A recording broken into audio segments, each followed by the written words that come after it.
Sirdaryoda kitobxonlik rivojlanmoqda.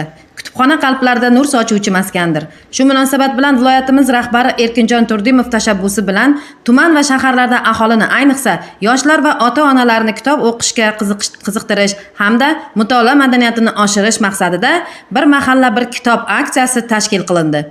Mazkur shior doirasida Sardoba tuman axborot kutubxona markazi xodimlari tomonidan tumandagi Xalqobod mahalla aholisi hamda yoshlari ishtirokida yozuvchi Sanobar Nishonovaning Ortda qolgan yo'l asari yuzasidan davra suhbati tashkil qilindi.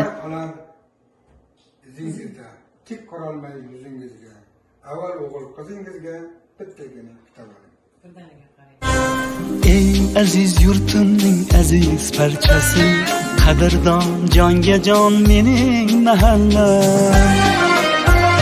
Sendadir beminnat mehr chashmasi, ma'naviyat maskani mening mahallam.